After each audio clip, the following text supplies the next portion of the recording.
Kembalinya Donald Trump sebagai Presiden Amerika Serikat akan membawa dampak ekonomi yang signifikan bagi banyak negara di dunia, tak terkecuali Indonesia. Donald Trump dilantik menjadi Presiden ke-47 Amerika Serikat pada Senin 20 Januari 2025. Trump diambil sumpahnya sebagai presiden setelah mengalahkan pesaingnya Kamala Harris dalam pemilihan umum November 2024 lalu. Dengan Trump kembali memimpin, menimbulkan kekhawatiran. Karena saat Trump menjadi Presiden Amerika Serikat pada 2017 hingga 2021, ia menerapkan kebijakan proteksionis. Salah satunya dengan menaikkan tarif bea masuk menjadi 200% bagi mobil listrik buatan Cina. Pada kepemimpinannya kali ini, Trump juga digadang-gadang akan kembali menerapkan kebijakan proteksionis. Bahkan baru-baru ini, Donald Trump mengungkapkan akan menaikkan tarif dagang hingga 100% terhadap negara-negara anggota BRICS. Lantas siapkah kita menyambut ekonomi era Trump 2.0?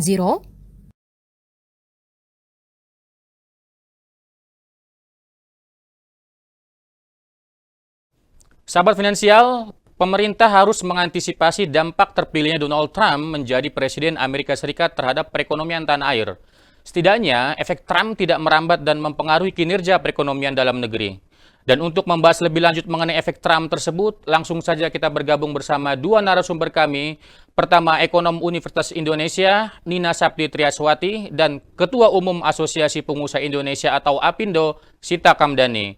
Selamat malam Ibu Nina dan Ibu Sinta. Apa kabar Anda? Selamat malam. Selamat malam. Baik. Alhamdulillah, Selamat baik ya. malam. Ibu Nina dan Ibu Sinta, Donald Trump sesaat lagi resmi memimpin Amerika Serikat. Ini angin segar atau angin buruk, terutama untuk ekonomi Indonesia. Mungkin terlebih dahulu silakan dari akademisi Ibu Nina. Ya, tantangannya menjadi lebih berat karena Donald Trump sudah jelas-jelas mengatakan akan menaikkan tarif ya bagi anggota BRICS dan Indonesia anggota BRICS ya. Jadi kita ingin tahu saja berapa cepat ini dilakukan. Kalau langsung kan berarti dampaknya cepat. Nah, tentu saja kita bisa antisipasi ya dengan kembali mendiversifikasi pasar ekspor kita ya. Jadi kita harus melihat hati-hati barang-barang kita ke Amerika, dan ketika kita lihat itu sekitar di bawah 10% sih share-nya, tetapi 9, ya, tetapi yang kita ingin perhatikan itu ada industri padat karya sepatu di situ ya. Jadi ini yang agak berbahaya ya, alas kaki. Ya, jadi ini bisa menyulitkan industri padat karya Indonesia khususnya alas kaki. Nah, yang harus dilakukan tentu diversifikasi pasar ya. Jadi memang ada ancaman di situ. Dan kalau kita lihat pertumbuhan ekonomi itu juga menjadi berat ya ketika target tinggi ya 8%, tapi kita punya ancaman yang berat. Nah, tentu saja kita harus bisa mencari jalan keluar yang mendiversifikasi pasar dengan cepat dan dengan hati-hati memperbaiki internal condition kita. Kondisi internal Indonesia yang tidak baik-baik saja itu harus dirapikan supaya menjadi lebih baik ya. Jadi industri kita harus dibangkitkan di dalam negeri, ini harus ditumbuhkan cepat, UMKM sampai industri besar ya. Jadi harus berikan cukup insentif supaya paling tidak kita bisa swasembada ya dalam banyak hal. Itu yang bisa menyelamatkan devisa kita atau tekanan neraca dagang dari Amerika yang kemungkinan akan memburuk ya. Jadi itu yang harus dilakukan, dan tentu saja Indonesia perlu kerja cepat ya, karena ini perubahannya cepat sekali. Itu yang saya bisa lihat ya secara overall. Oke Bu Nina, lalu apa yang harus dilakukan pemerintah Presiden Prabowo Subianto untuk bisa mendapatkan gain atau efek positif dari transisi Trump ini?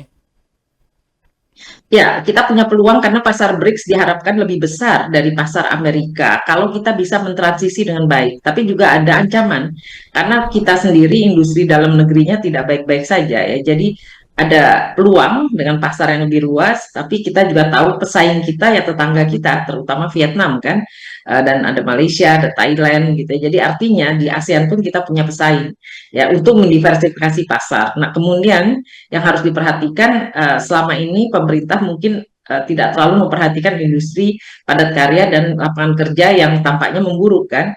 Jadi disinilah kita harus punya inovasi-inovasi supaya industri dalam negeri kita bisa bangkit sehingga kita bisa menjaga arus neraca perdagangan kita yang terganggu dari efek Trump.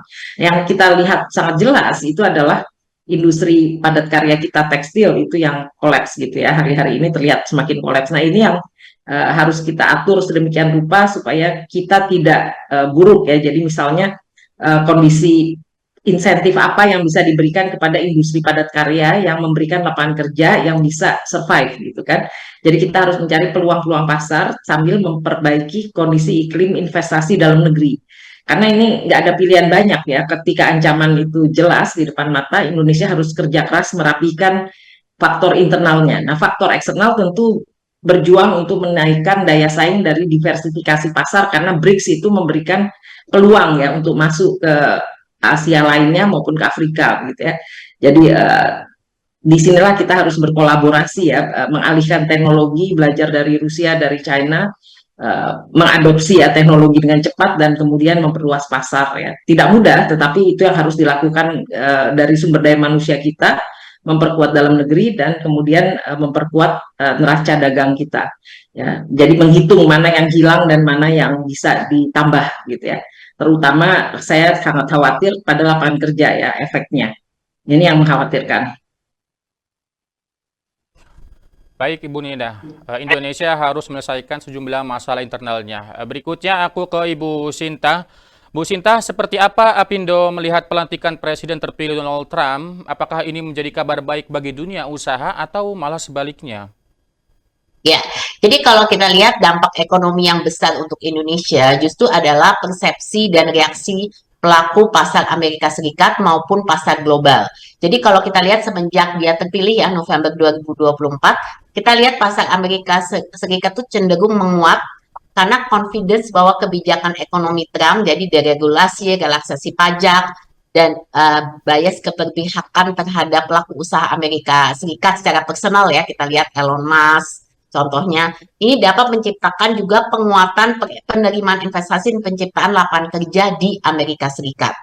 Kemudian kalau untuk pasar non-Amerika Serikat, pasar global pada umumnya, baik negara maju maupun berkembang, memang tadi disampaikan cenderung melemah karena arah kebijakan tadi yang namanya proteksionis terhadap pasar ini juga tidak mau, jadi kelihatan mereka tidak akan menghormati aturan perdagangan global ya, atau bisa dikatakan dia anti multilateralisme dan cenderung juga punitif terhadap negara-negara yang dipersepsikan menciptakan kerugian bagi Amerika Serikat dalam perdagangan bilateral dalam bentuk seperti trade deficit atau tarif terhadap produk Amerika Serikat yang tinggi dibandingkan tarif yang diberikan Amerika Serikat. Jadi mungkin itulah tadi kenapa disampaikan juga mengenai dampak Indonesia, karena memang kita di sini justru ada trade surplus terhadap Amerika Serikat.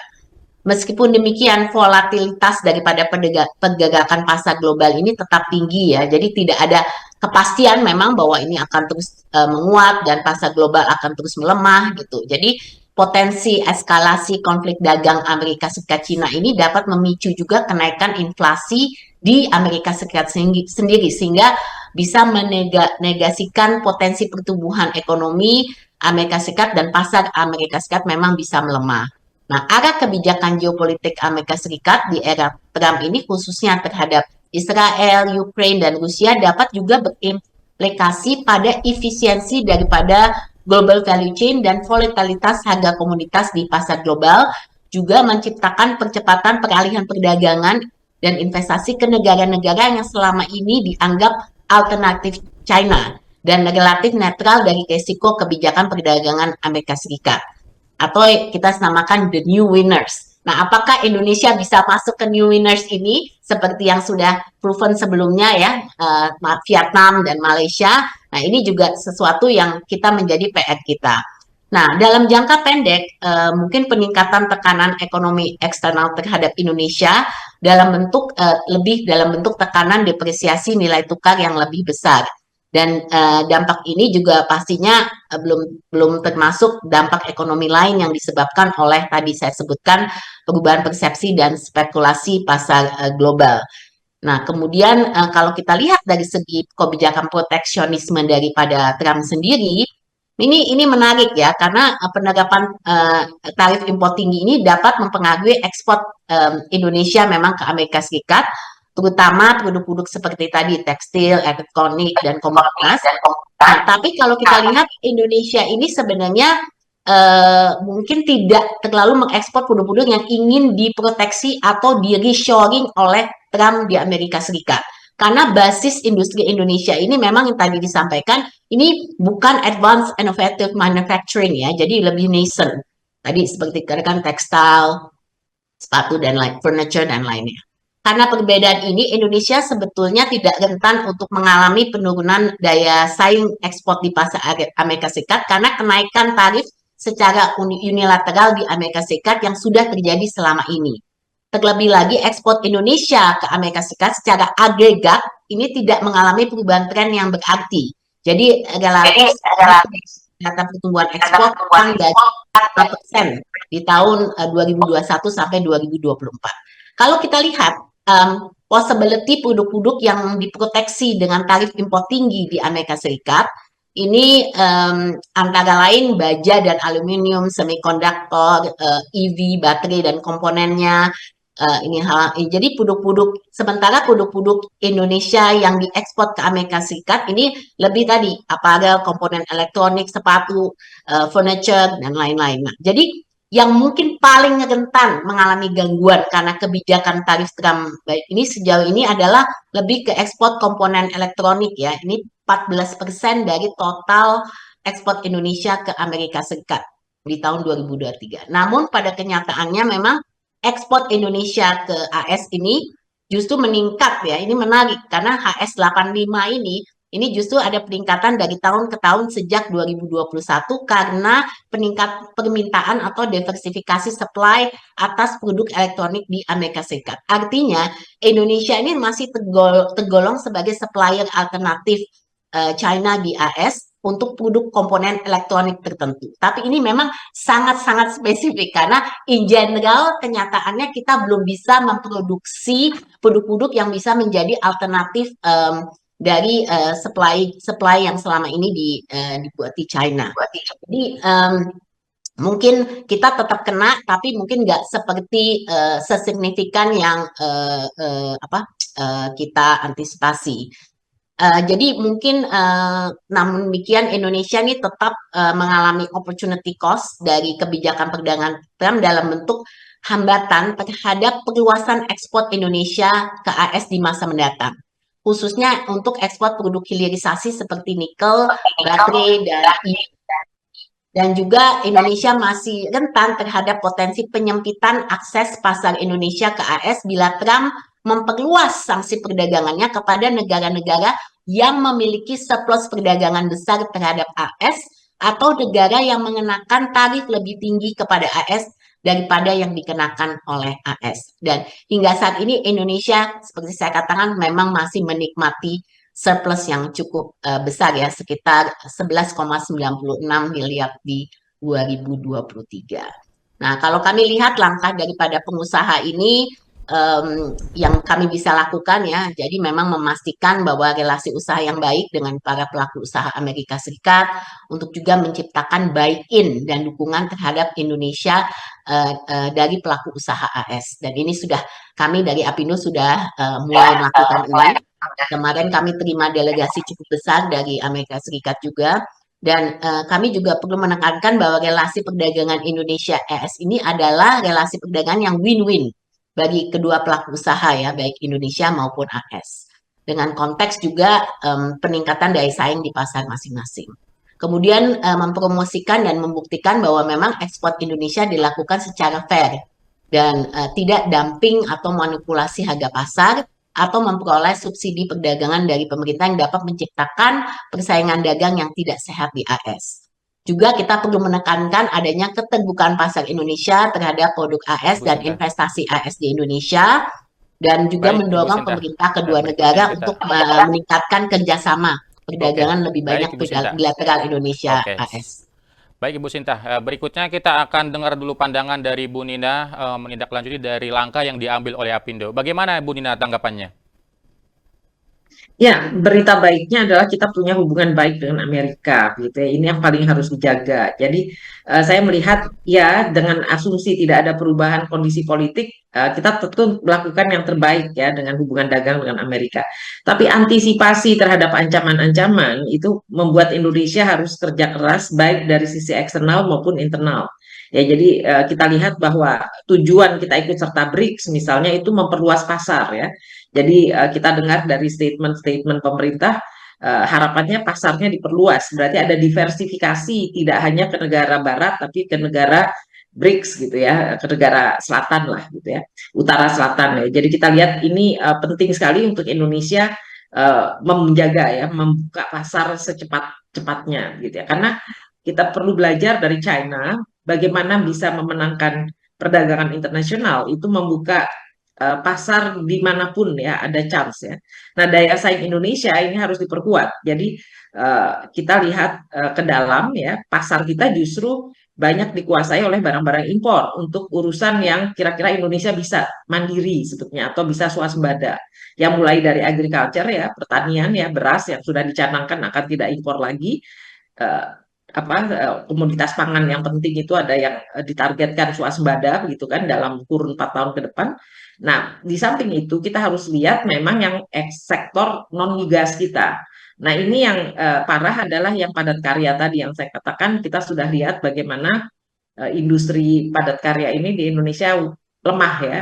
Artinya perlahan-lahan menyusut gitu kan karena ada eh, kalah bersaing dengan barang impor yang masuk ya. Untuk tekstil itu khusus karena ada penyelundupan, ada ilegal ya dari tekstil ya. Tapi selain itu juga alas kaki juga kita tahu bahwa perusahaan-perusahaan kita juga tidak mampu bersaing harga gitu ya dengan barang impor. Jadi pelan-pelan kita harus bisa belajar teknologinya ya. Jadi yang kita lihat di China kenapa bisa murah karena dia ada peran teknologi di situ ya.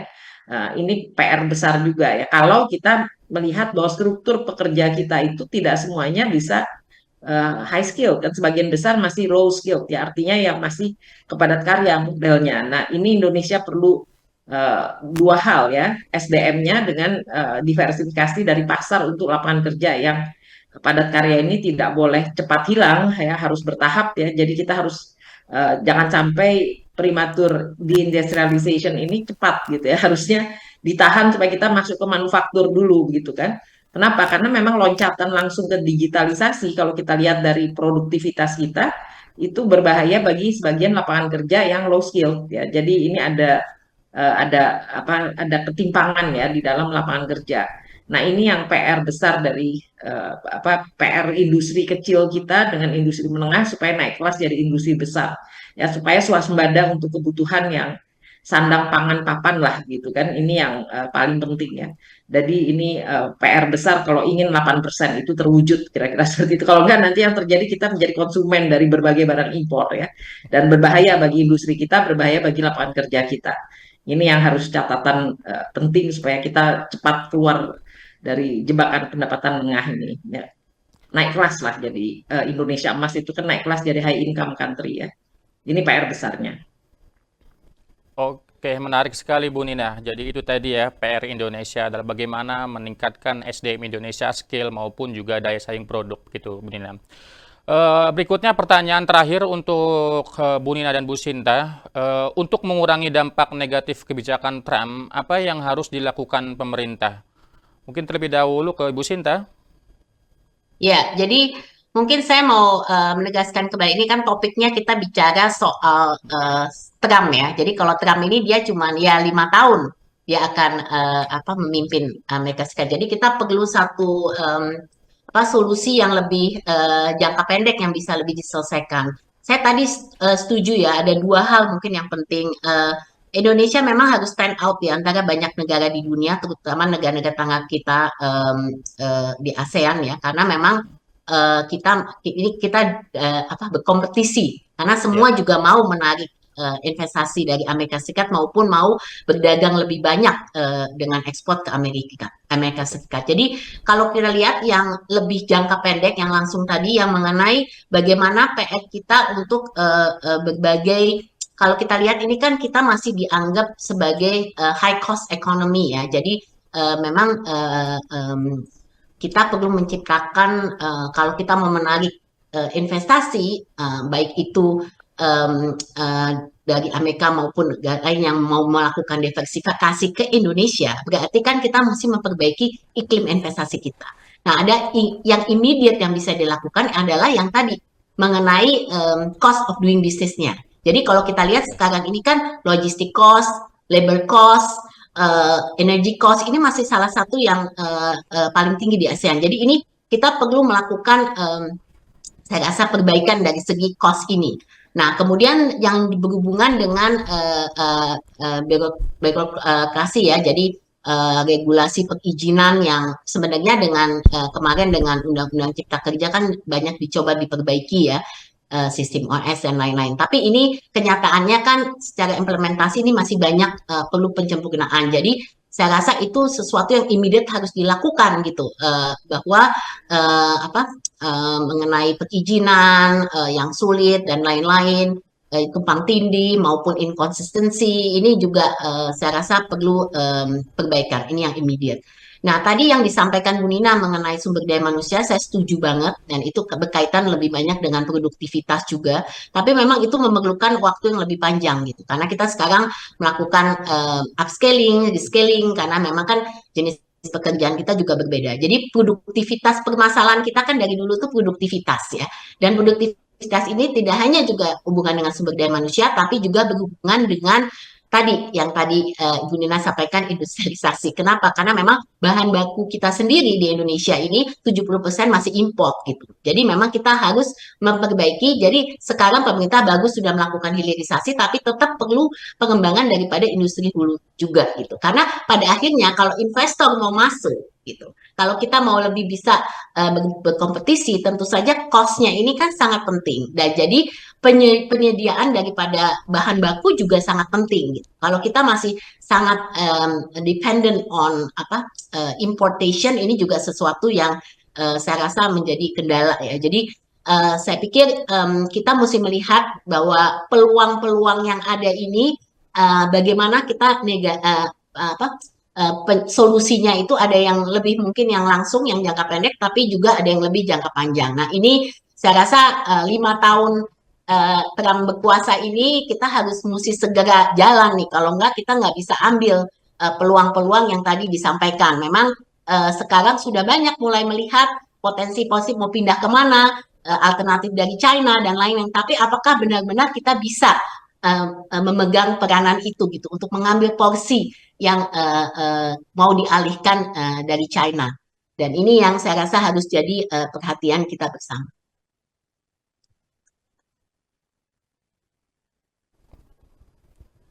Oke, Bu Sinta, sudah kita tangkap poinnya. Berikutnya, Bu Nina, silakan tanggapannya. Ya, jadi pada akhirnya tuh ada dua hal ya, faktor internal kita yang masih lemah tadi ya. Jadi ada iklim investasi kita ini kan adalah di dalam negeri kita saja itu banyak pungli, banyak masih ada ketidakefisienan ya di dalam proses birokrasi gitu kan, dalam proses perizinan. Ini iklim investasi adalah PR besar gitu ya, saya sepakat sekali tadi. Tapi yang paling penting lagi, kita harus lihat arah kebijakan kita memperkuat sektor industri kita ya. Jadi kita harus industrialisasi ke dalam negeri kita ini harus memperkuat ya, substitusi impornya itu tinggi gitu loh kira-kira. Kenapa? Karena memang kalau kita lihat substitusi kita ini kalah dengan barang-barang impor yang masuk kan. Jadi yang sifatnya teknologi sederhana ya, mulai dari alas kaki, baju, tekstil ya, garmen gitu. Nah, ini kan bahkan makanan ya, pangan. Ya, jadi inilah PR besar hilirisasi di industri yang berbasis pangan, agrobisnis dan juga pakaian ya, pakaian, tekstil, garmen, lalu alas kaki yang padat karya gitu. Ini yang harus diperkuat ya. Selain tentu hilirisasi industri yang pada teknologi ya. Tadi kan ada tambang, itu kan pada teknologi sebetulnya, dan digital gitu ya. Yang kita harus hati-hati di sini ada segmen tenaga kerja kita yang variasinya tinggi ya. Jadi ini yang tampaknya belum dipetakan. Kenapa? Karena kita lihat melemahnya kelas menengah kita itu karena proses industrialisasi kita termasuk diversifikasi pasar kita tuh tidak baik-baik saja gitu. Jadi kalah bersaing dengan Vietnam itu catatan kita, itu artinya ada banyak hal Indonesia harus belajar ya, mana yang kita tidak baik gitu ya, sehingga kita harus sama kuatnya dengan Vietnam minimal ya. Kemudian ada Filipina, ada Thailand dan Malaysia begitu ya di sekitar kita. Jadi ini daya saing ada dua hal, internal dan eksternal. Yang kita khawatirkan tuh ancaman Trump apakah akan berlaku dalam jangka pendek. Karena dia mengatakan ya hari ini TikTok nggak ada, udah nggak ada gitu kan, nanti apakah berubah lagi gitu ya. Nah Indonesia seperti apa nih ancamannya, ini yang kita harus hati-hati lihat. Mudah-mudahan industri kita tidak yang kena ancaman Trump ya, harus disisir dengan hati-hati. Tadi diberitahu mungkin yang teknologi tinggi saja, tapi kan kena ke produk tambang ya. Jadi ini catatan-catatan kita untuk ancaman yang dari luar.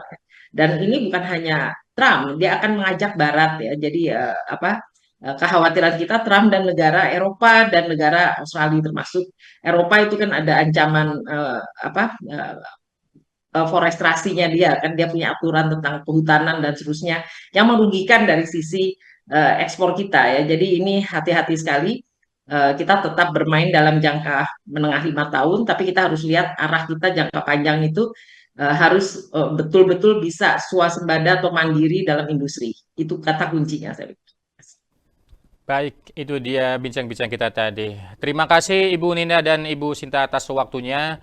Terima kasih sudah bergabung bersama Kabar Bursa. Sahabat Finansial, kita lanjutkan dengan informasi terbaru bersama rekan Maria Rahuhalek.